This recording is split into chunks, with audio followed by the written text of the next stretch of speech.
할렐루야. 오늘도 하나님의 크신 은혜와 축복이 함께 하시길 주님의 이름으로 축원합니다. 팬데믹이 시작하고 난 다음에 유튜브 방송을 시작을 했습니다. 그동안 유튜브 영상을 한 1,400개 정도 이렇게 만들었습니다. 얼마 전에 그 유튜브 회사에서 유튜브를 본 시간이 5,000시간이 넘었다고, 200일 우리 교회 그 유튜브를 통하여서 들었다는 거예요. 그러니까 잠시 10분도 볼 수 있고 5분도 볼 수 있는데 그 합친 모든 시간이 5,000시간이 넘었대요. 그래서 하나님이 우리들에게 참 위로를 주시고 이렇게 구독을 하시는, 또 같이 기도하시는 분들이 얼마나 감사한지 모릅니다.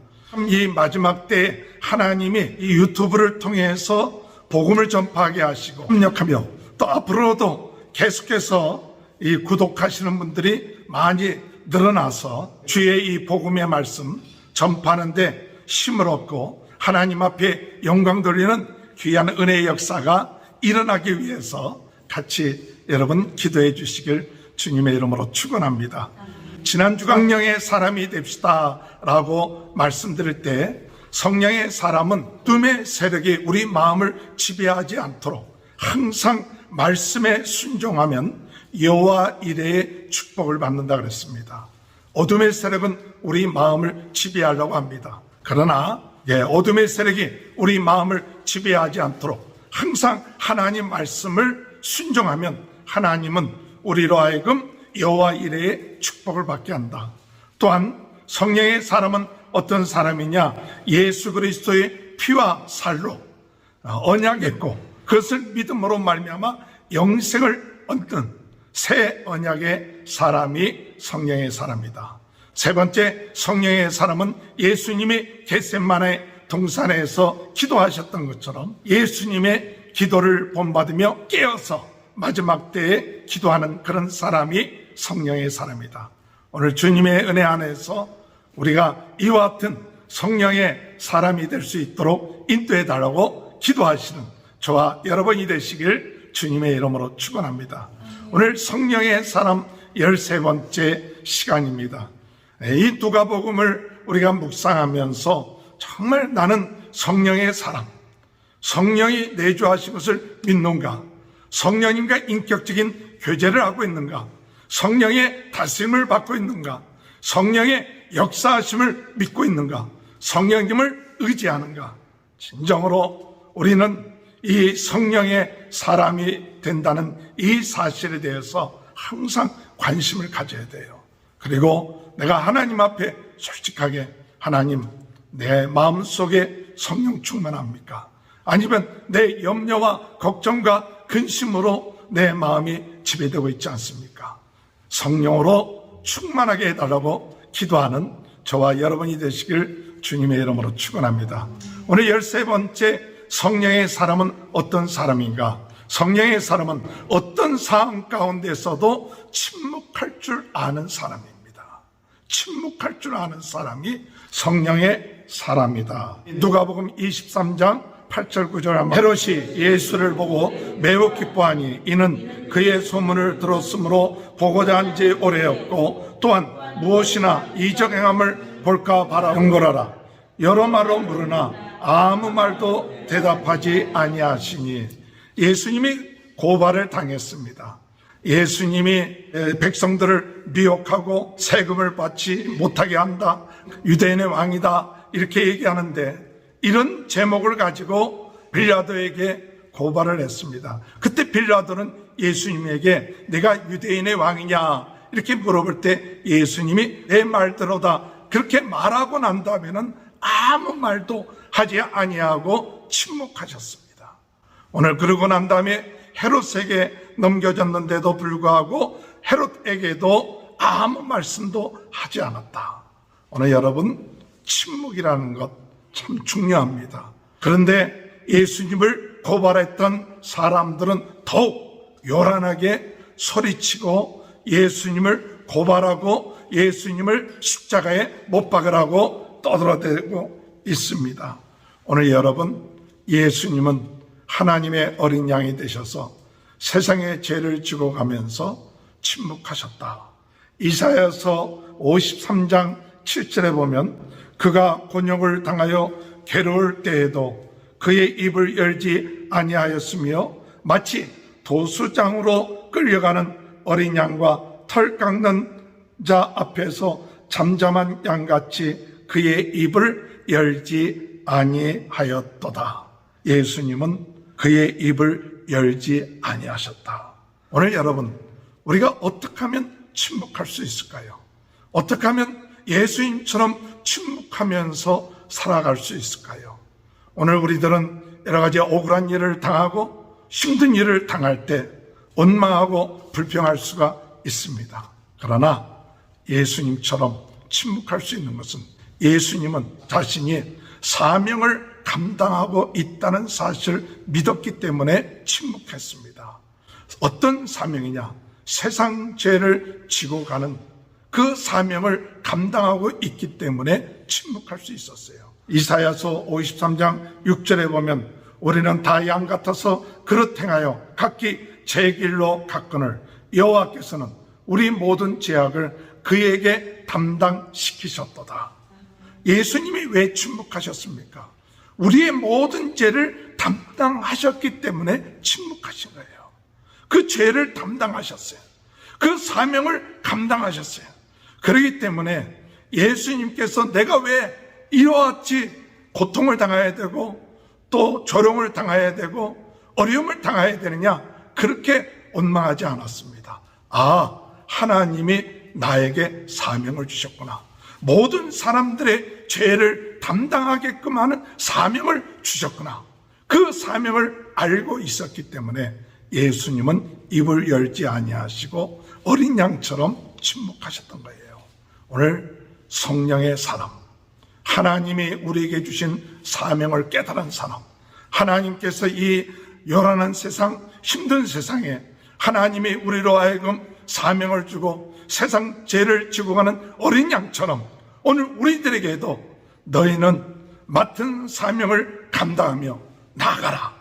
이 땅끝까지 복음을 증거하며 예수 그리스도의 이 복음을 증거하라는 이 사명을 우리에게 주어질 때 때로는 억울한 일을 당하고 힘든 일을 당해도 아, 나는 복음을 전하는 자다.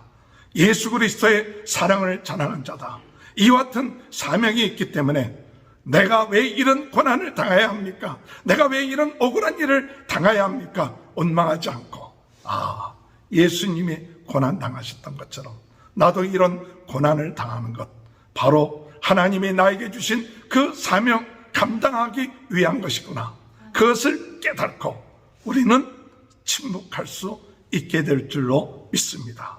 성령의 사람은 사명을 깨닫고 침묵하는 사람입니다. 또한 예수님의 침묵은 어떠한 침묵이었느냐 할 때 예수님의 침묵은 무한한 사랑을 가지고 있는 침묵이었습니다. 사랑이 있으면 침묵할 수가 있어요. 예수님의 사랑은 큰 사랑이에요. 놀라운 사랑이에요. 사랑하기 때문에 침묵할 수 있습니다. 그래서 이사야서 53장 4절에 볼 것 같으면 그는 실로 우리의 질고를 지고 우리의 슬픔을 당하였거늘 우리는 생각하길 그는 징벌을 받아 하나님께 맞으며 고난을 당한다 하였노라. 그가 찔림은 우리의 허물 때문이요 그가 상함은 우리의 죄악 때문이라. 그가 징계를 받음으로 우리는 평화를 누리고 그가 채찍을 맞음으로 우리가 나음을 받았도다. 오늘 여러분, 예수님이 채찍을 맞으면서 침묵하신 이유가 뭐냐? 바로 우리를 낫게 하기 위한 거예요. 예수님이 고난당하면서 침묵하신 것은 우리의 허물 때문에 가만히 계신 거예요. 그 짊어진 거예요. 그것은 예수 그리스도의 큰 사랑을 의미하고 있어요. 오늘 여러분, 우리는 억울한 일이 있고 힘든 일이 있다 할지라도 사랑하기 때문에 침묵하고 대신 고통을 당하고 대신 허물을 짊어지고 그것은 뭐냐? 바로 사랑이에요. 오늘 여러분, 성령의 사람은 사랑하는 마음을 가질 때 침묵할 수 있어요. 그 사람의 허물을 대신 짊어질 수 있어요. 그 사람을 위하여 기도할 수 있어요. 저 사람의 죄를 위하여 기도할 수 있고 그를 위해서 침묵할 수 있는 것, 바로 사랑하는 마음이에요. 오늘 우리 성령의 사람들은 이와 같은 사랑하는 마음을 가지고 침묵할 수 있는 귀한 은혜가 있게 되길 바랍니다. 요한복음 12장 24절에 보면 내가 진실로 너에게 이르노니 한 알의 밀이 땅에 떨어져 죽지 아니하면 하늘 그대로 있고 죽으면 많은 열매를 맺느니라. 오늘 여러분, 우리 주님은 한 알의 밀알이 되셨습니다. 그래서 많은 열매를 맺게 되는 거예요. 오늘 우리가 참 한 알의 밀알이 되어서 침묵하고 내가 죽을 때 많은 열매를 맺게 되는 그날이 오게 될 줄로 믿는 저와 여러분이 되시길 주님의 이름으로 축원합니다. 예수님이 침묵하셨던 것은 뭐냐? 예수님이 침묵하셨던 것은 하나님의 나라의 소망을 가지고 하나님이 알고 계시다 하는 그와 같은 소망을 가지고 침묵하셨던 거예요. 오늘 여러분, 욥이 고난을 당할 때 그가 하나님 앞에서 원망하지 않았습니다.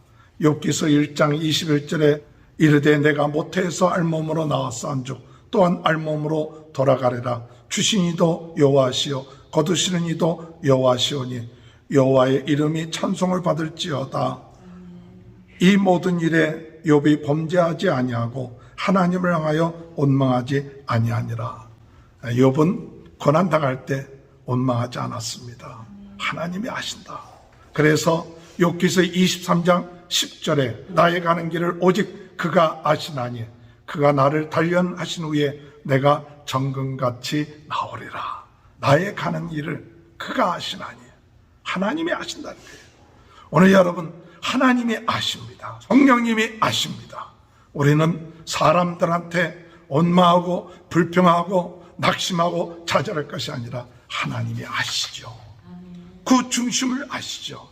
나를 단련시킨 후에 정금같이 나오게끔 하시고 나를 단련시킨 후에 하나님의 나라에 그 소망을 가지고 나갈 수 있는 것, 그것을 우리는 믿습니다. 오늘 여러분, 우리가 성령의 사람은 침묵할 수 있습니다. 그래서 히브리서 12장 1절부터 3절에 볼 것 같으면 이러므로 우리에게 구름같이 둘러싸는 허다한 증인들이 있으니 모든 무거운 것과 얽매기 쉬운 죄를 벗어버리고 인내로서 우리 앞에 당한 경주하며 믿음의 주요 또 온전케 하신 이인 예수를 바라보자. 그는 그 앞에 있는 기쁨을 위하여 십자가를 참으사 부끄러움을 개의치 아니하시더니 하나님 보좌 우편에 앉으셨느니라. 너희가 피곤하여 낙심하지 않기 위하여 죄인들이 이같이 자기에게 거역한 일을 참으신 일을 생각하라. 오늘 예수님은 참으셨습니다. 인내하셨습니다. 부끄러움을 개의치 아니하시고 참으신 것은 그가 이제 하나님 보좌 우편에 앉으신다는 그런 소망이 있었어요. 하나님이 아신다.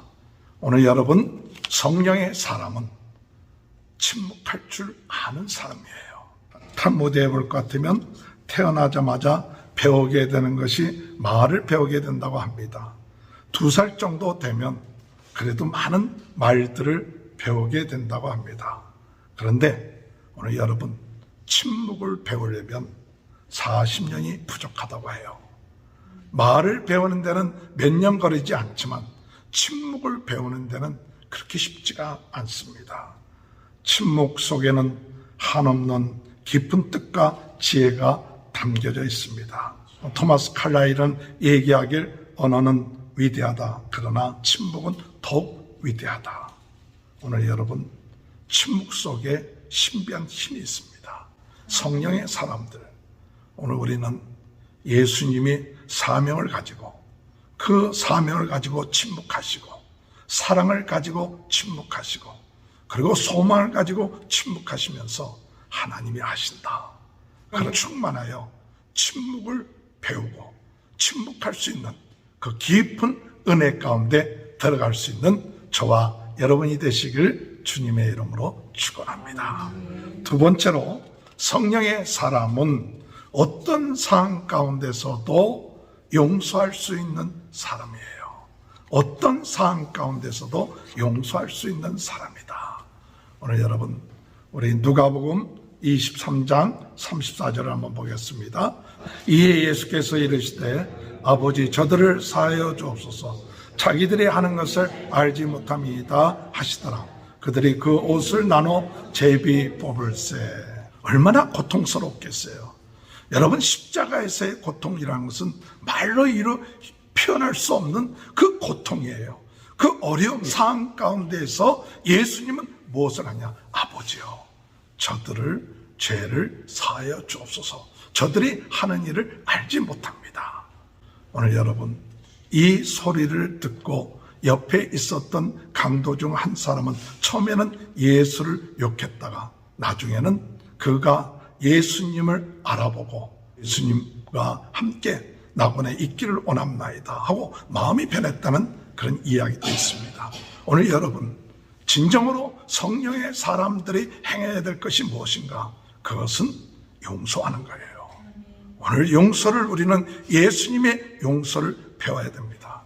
대부분의 용서는 어떤 사람이 하게 되느냐? 피해자들이 하게 돼 있죠. 피해자들이 어려움을 당하고 무시를 당하고 고통을 당하게 되면 그 다음에 그 마음속에 무엇이 드냐? 상처가 되죠.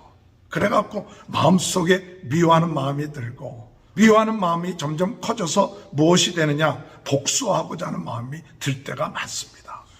용서하지 못하는 그런 마음속에 평생을 살아가는 사람들이 많이 있어요. 우리 창세기에 볼 것 같으면 라멕이라는 사람이 있습니다. 창세기 4장 23절 24절을 보면 라멕이 아내들에게 이르되 나와 실하여 내 목소리를 들으라. 라멕의 아들들이여 내 말을 들으라. 나의 상처로 말미암아 내가 사람을 죽였고 나의 상함으로 말미암아 소년을 죽였도다. 가인을 위하여 벌이 7배일진데 라멕을 위하여는 벌이 77배이로다 하였더라. 이 라멕이라는 사람이 사람을 죽인 이유가 뭐냐? 상처받았기 때문에 사람을 죽였다. 마음의 상함 때문에 소년을 죽였다. 그렇게 표현되고 있어요. 오늘 여러분, 사람들이 상처를 받고 마음이 상하게 되면 용서해 주지 못하고 꼭 복수하려고 해요. 그래서 세상에는 두 종류의 사람이 나올 수 있어요. 상처를 받고서 복수하는 사람, 상처를 받고서 용서하는 사람. 오늘 여러분, 우리가 어떤 사람들이 사느냐? 복수하는 사람은 계속 복수로 인하여 문제가 해결되는 것이 아니라 그것으로 인하여 계속 복수를 낳고 악을 낳고 죄를 낳게 된다는 사실이에요. 마치 내 마음속에 미워하는 마음은 뭐와 같으냐? 독이 들어간 거예요. 독이 들어가서 그 독이 계속 내 마음속에 퍼져가고 있는 거예요. 그렇다면 용서란 뭐냐?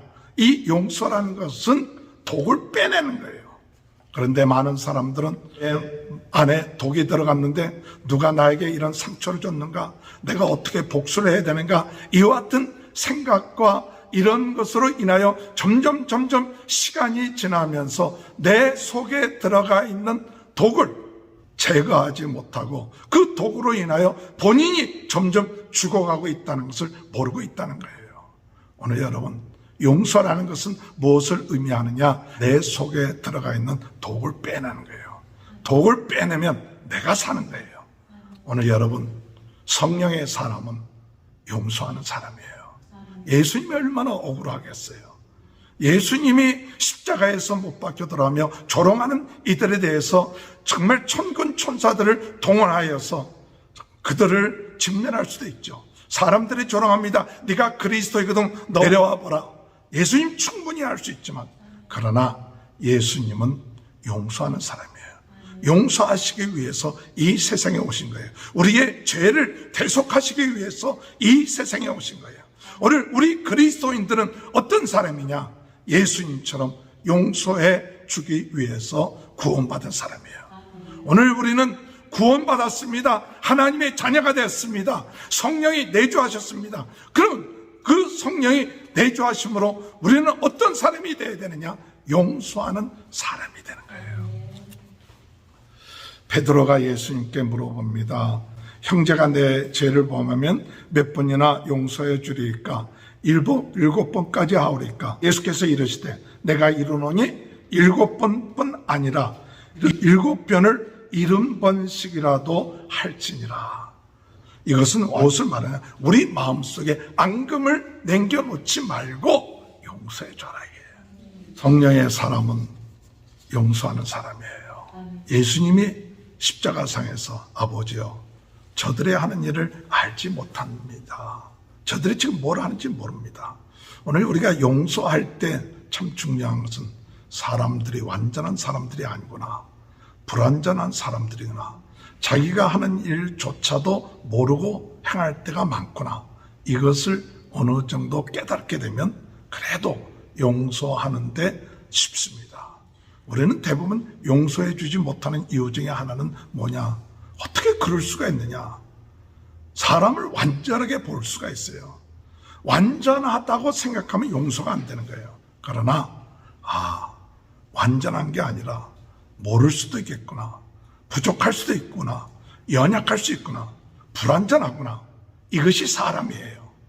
사람이 용서를 못한다는 이유는 뭐냐? 완전한데 왜 그런 일을 했느냐? 그러면 용서하지 못하지만, 그러나 부족하구나, 불완전하구나, 불완전하기 때문에 다 이해를 못하는구나, 불완전하기 때문에 자기 자신의 말하는 게 무슨 말인지도 모르는구나, 그것을 조금만 이해하면 그래도 용서해 줄 수 있어요. 오늘 여러분, 예수님께서 저들이 하는 일을 알지 못합니다 얘기한 것처럼 오늘 우리들도 우리가 사람들을 용서해 주지 못하려는 마음들이 우리 마음속에 올 때, 저 사람이 부족한 점도 있겠구나, 완전한 사람이 아니구나, 그것을 깨닫고 용서할 수 있는 그런 은혜가 있게 되길 주님의 이름으로 축원합니다. 성령의 사람이 용서할 수 있는 것은 뭐냐? 우리는 하나님으로부터 무한한 용서를 받은 사람들이에요. 어떻게 보면 볼 것 같으면 1만 달란트 빚진 사람이 나오죠. 1만 달란트 빚진 사람이 나중에 100데나리온 빚진 사람을 용서해 주지 못하잖아요. 1만 달란트라는 것은 5천만 데나리온이에요. 근데 5천만 데나리온의 요 탕감을 받은 사람이 100데나리온에 탕감해 주지 못한다. 이해가 안 될 수 있죠. 그런데 그 사람은 자기가 얼만큼 큰 용서를 받았는가를 제대로 못 깨달은 거예요. 오늘 여러분, 우리는 하나님으로부터 5천만 데나리온을 탕감받은 사람 같은 사람이에요. 그런데 100데나리온 나에게 잘못했다고, 빚졌다고 용서해 주지 못한다면 그것은 진정한 용서를 깨닫지 못하는 사람이에요. 성령의 사람은 정말 나는 큰 은혜 받은 사람이다, 큰 용서를 받은 사람이다, 그것을 깨닫고 혹 내 주변에 잘못한 사람 있다면 그 사람을 용서할 수 있게 될 줄로 믿는 저와 여러분이 되시길 주님의 이름으로 축원합니다. 오늘 여러분, 우리의 힘으로 용서할 수 없습니다. 그러나 성령의 능력으로 용서할 수 있어요. 우리 에스겔서 36장 26절에 보면 또 새 영을 너희 속에 두고 새 마음을 너희에게 주되 너희 육신에서 굳은 마음을 제하고 부드러운 마음을 줄 것이요. 새 영을 너희 속에 두고 새 마음을 너희에게 주되 너희의 굳은 마음을 제하고 부드러운 마음을 줄 것이다. 누가? 새 영이 역사하면, 성령이 역사하면 우리의 마음속에 어떤 마음이 일어나느냐? 부드러운 마음, 용서할 수 있는 마음. 누가 역사하느냐? 성령의 역사예요. 성령의 사람은 굳어진 마음이 성령이 역사할 때 부드러운 마음, 용서하는 마음 갖게 돼요. 사랑과 희락과 화평과 오래 참음과 자비와 양손과 충성, 온유와 절제, 이 성령의 열매들이 맺어가면서 용서할 수 있는 사람이 돼요. 오늘 주님의 은혜 가운데 성령의 사람은 용서의 사람이 될 수 있습니다. 성령의 사람이 되어 용서함으로 나가는 귀한 축복이 함께 하시길 주님의 이름으로 축원합니다. 마지막, 성령의 사람은 어떤 사람이냐? 어떤 삶 가운데서도 부활의 소망을 갖고 사는 사람이에요. 누가복음 24장 5절에서 7절. 여자들이 두려워 얼굴을 땅에 대니 두 사람이 이르되 어찌하여 살아있는 자를 죽은 자 가운데서 찾느냐. 여기 계시지 않고 살아나셨느니라. 갈릴리에 계실 때에 너에게 어떻게 말씀하셨는지를 기억하라. 이르시되 인자가 죄인의 손에 넘겨져 십자가에 못 박히고 제3일에 다시 살아나리라 하리라 하셨느니라 한데, 오늘 여러분, 예수님께서 십자가에 못 박혀 죽으시고 사흘 만에 다시 살아나리라 하신 말씀을 공공연하게 하셨어요. 제자들에게도 몇 번 얘기하셨고, 오늘 여러분, 어떻게 우연찮게 예수님이 부활하신 것이 아닙니다. 예수님이 공공연하게 부활하실 것을 얘기했습니다. 그래서 마태복음 12장 39절 40절에 보면 표적을 구할 때 예수님이 대답하여 이르시되 악하고 음란한 세대가 표적을 구하나 선지자 요나의 표적밖에는 보일 표적이 없느니라. 요나가 밤낮 사흘 동안 큰 물고기 뱃속에 있는 것 같이 인자도 밤낮 사흘 동안 땅속에 있으리라. 예수님이 표적을 보여주겠다. 그 표적이 뭐냐? 요나가 물고기 뱃속에 3일 동안 있는 것처럼 나도 3일 동안 땅속에 있겠다. 그리고 부활하겠다는 것을 얘기하죠. 또한 마태복음 26장 61절에 보면 이르되 이 사람의 말이 내가 하나님의 성전을 열고 사흘 동안 지을 수 있다 하더라 하니, 2장 19절에 예수께서 대답하여 이르시되 너희가 이 성전을 열라. 내가 사흘 동안에 일으키리라. 유대인들이 이르되 이 성전은 46년 동안 지었거늘 내가 3일 동안에 일으키겠느냐 하더라. 그러나 예수는 성전된 자기 육체를 가리켜 말씀하신 것이라. 죽은 자 가운데서 살아나신 후에야 제자들이 이 말씀하신 것을 기억하고 성경과 예수께서 하신 말씀을 믿었더라. 예수님이 성전을 헐라. 그러면 3일 만에 이 성전을 다시 세우겠다는 것은 바로 예수님 자신이 성전이요, 예수님이 사흘 만에 부활하시겠다는 사실을 비로소 그 말씀이 바로 예수님이 부활하신 것입니다.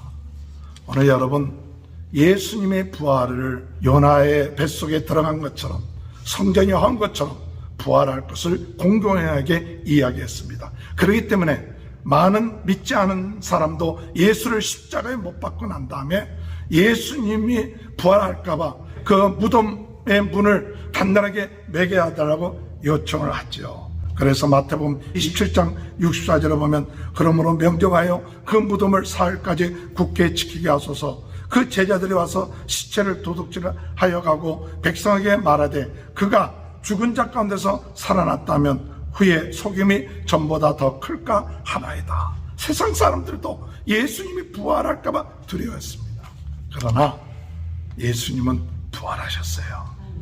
오늘 여러분, 그리고 예수님을 따르던 여인들, 그들이 예수님이 부활하신 것을 먼저 발견하고 가서 제자들에게 얘기하고, 그리고 또 제자들이 와서 그것을 발견하고 믿게 되었고, 걸어가는 두 제자들에게 나타나셔서 그들에게 예수님께서 부활할 것을 가르쳐 줄 때 그들이 눈이 떠지게 되고 다시 예루살렘으로 올라가서 예수 그리스도의 부활하심을 증거했다는 사실입니다. 오늘 여러분, 성령의 사람은 어떤 일이 있어도 부활의 신앙으로 담대하게 살아야 합니다. 우리가 이 부활의 신앙이 없으면 우리의 믿음은 헛것이 될 겁니다. 고린도전서 15장 14절에 부활이 없다면 너희 믿음이 헛것이다. 오늘 예수 그리스도께서 우리의 부활의 첫 열매가 되셨습니다. 오늘 우리들 또한 예수님의 뒤를 이어서 부활할 것입니다. 오늘 우리가 이 세상으로 끝마치는 것이 아니라 반드시 우리로 하여금 부활한다는 사실을 깨닫고 부활신앙을 가지고 나갈 때 우리 눈이 떠지게 되는 거예요. 세상을 향하여 나가던 제자들이 부활하신 예수 그리스도를 깨달음으로 다시 예루살렘으로 올라가서 예수 그리스도의 부활을 증거하며 어떤 핍박과 어려움 가운데서 승리했었던 것처럼 오늘 성령의 사람은 부활의 신앙으로 소망을 갖습니다. 지금은 어렵고 힘들고 핍박을 받고 힘들어도 우리는 부활합니다. 우리 부활을 통하여 사망아 내가 어디 있느냐, 이 부활 때 천군 천사들처럼 우리가 하나님의 영원한 나라에 들어간다는 사실, 변화된다는. 50절 52절에 마지막 나팔 순식간에 호령이 다 변화하더니 나팔 소리가 나매 죽은 자들이 썩지 아니할 것으로 다시 살아나고 우리도 변화하리라. 성령의 사람, 이 부활의 신앙으로 소망을 갖습니다. 오늘 여러분 주님의 은혜 가운데 부활의 신앙으로 낙심하지 말고 소망 갖고 승리해 나가는 귀한 축복이 함께 하시길 주님의 이름으로 축원합니다. 성령의 사람은 어떤 상황 가운데서도 침묵할 줄 아는 사람입니다. 성령의 사람은 어떤 상황 가운데서도 용서할 수 있는 사람입니다. 성령의 사람은 어떤 상황 가운데서도 부활의 소망을 갖고 승리해 나가는 이 성령의 사람이 되는 귀한 축복이 함께 하시길 주님의 이름으로 축원합니다. 우리 다 같이 이 시간에 하나님 아버지 성령의 사람이 되게 하여 주옵소서. 성령 충만케 하여 주옵소서. 저희들 침묵할 때 침묵할 수 있게 하시고 용서해 줄 수 있게 하시고 부활의 소망으로 나아갈 수 있도록 은혜 허락하여 주옵소서. 우리의 가는 길을 주가 아십니다. 오늘 이 시간에 하나님 성령께서 이곳에 살아 역사하시고 우리의 사는 길을 축복하여 주실 줄 믿습니다. 하나님 함께하여 주옵소서. 우리 다 같이 주여 세 번 외치고 통성으로 기도하시겠습니다. 주여 주여 주여. 할렐루야. 하나님 아버지 은혜를 감사합니다. 하나님 아버지 오늘 이 시간에 아버지 하나님 주님이 침묵하셨던 것처럼 사명을 가지고 침묵하셨던 것처럼 사랑을 가지고 침묵하셨던 것처럼 하나님 아버지 주의 은혜와 사랑을 감사합니다. 주님 성령의 사람이 되게 도와주옵소서. 성령 충만케 하여 주옵소서. 성령님이 내 안에 계신다고 하는데도 우리는 어떤 사람인지 아버지 하나님 분간하지 못할 때가 혹 있지는 않습니까? 성령 충만하여 성령의 다스림과 인도를 받으며 나아가는 귀한 은혜가 있게 하여 주옵소서. 주님께서 함께하여 주실 줄 믿습니다. 도와주옵소서. 우리 모든 성도님들의 가정을 축복하시고 자녀들을 축복하시고 하나님 영광 돌리는 귀한 은혜의 역사가 있게 하여 주옵소서. 감사합니다. 병든 자 병 낫게 하시고 하나님 침묵하며 용서하며 부활의 소망으로 나가게 하여 주옵소서. 예수님의 이름으로 간절히 기도하옵나이다. 아멘.